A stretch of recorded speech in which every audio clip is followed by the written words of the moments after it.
It was past midnight when Ramesh drove his truck down the empty highway stretching between two forgotten towns. The moon hung low, casting ghostly silver light across the cracked asphalt. Radio static filled the cabin. No signal, no music, just the occasional whisper of white noise. Then he saw her. A woman in a red sari standing alone by the roadside, waving.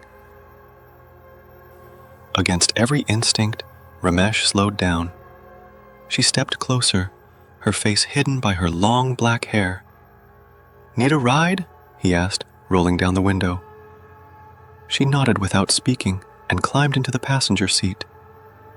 Her perfume smelled faintly of jasmine mixed with something else, something metallic. As the truck rumbled back to life, Ramesh glanced at her. "Where to?" he asked. She turned slowly, her eyes hollow and dark as endless pits. "Take me home," she whispered, "to where I died." A chill ran down his spine. He gripped the wheel tighter. "What? What do you mean?" She smiled, lips curling impossibly wide. "You passed the place 5 minutes ago, the crash site. The blood's still fresh. Didn't you see it?" Suddenly, the static on the radio crackled louder, forming words. "Turn back, turn back."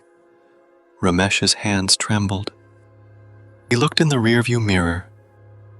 The seat beside him was empty, but faint bloody fingerprints smeared the glass on the inside of the window.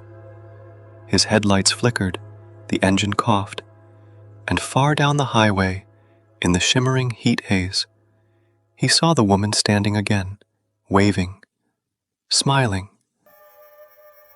Ramesh slammed his foot on the accelerator. The truck groaned, tires screeching against the broken highway as he sped past the empty plains. His heart pounded like a hammer in his chest. "It's in your head.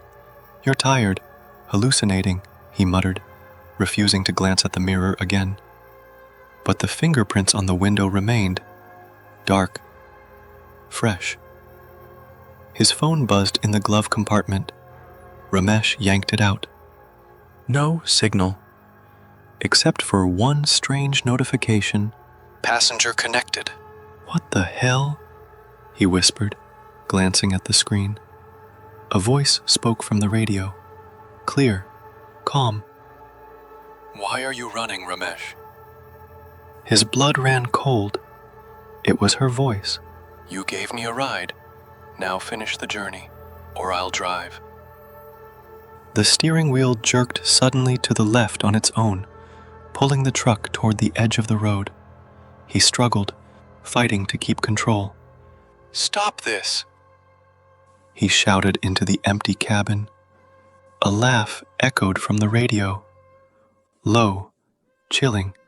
"Remember the crash 2 years ago on this very highway? The one they never solved?" Ramesh's throat tightened. "How do you know about that?" His hands trembled. "You hit me. You never stopped. You left me to die in the ditch." A flash of memory, buried deep, smashed into him. A rainy night, a shadow on the road, a scream, and him, driving away. No, I didn't know." "You did. You heard my bones break. You smelled my blood." Suddenly the headlights flickered again. The road in front of him twisted, distorted. He wasn't on the highway anymore. He was driving in circles, over and over, the same stretch, the same sign. "Welcome to nowhere, population 1. And on the roadside, her figure in red, waving, smiling wider than before. "You can't leave, Ramesh," the voice whispered softly. "Not until you take my place." The engine died. The truck slowed to a stop. In the mirror, the woman sat in the passenger seat again, her lifeless eyes staring. "Your ride ends here." As she reached out, Ramesh screamed, but no sound came. Because on that endless highway to nowhere, no one ever hears you, and no one ever escapes. By sunrise, Ramesh's truck was parked silently on the side of the highway. Engine cold, headlights dead. No sign of life inside, except for the faint trace of bloody fingerprints smeared along the inside of the windshield. That morning, a young mechanic named Arjun drove past in his car. He slowed when he saw the abandoned truck. "Strange," he muttered. "No driver?" The door of the truck was open, keys still in the ignition. The cabin smelled faintly of jasmine and rust. Blood? No. Must be oil, he thought uneasily. On the dashboard lay a cracked phone, flashing a single notification. New passenger connected. Curious, Arjun picked it up. No signal. But the screen flickered. A voice crackled from the truck's dead radio. "Give me a ride. Home."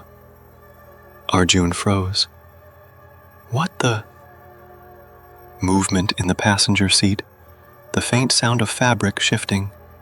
The woman in the red sari was sitting there, her face hidden by her hair. He stumbled back, but the truck door slammed shut on its own. Locked. The engine roared to life. The truck moved, without a driver, rolling slowly onto the highway. Arjun watched in horror as it disappeared into the morning fog. And on his own phone, resting in his pocket, a message buzzed. "Your turn soon." His heart skipped. He turned, ready to run.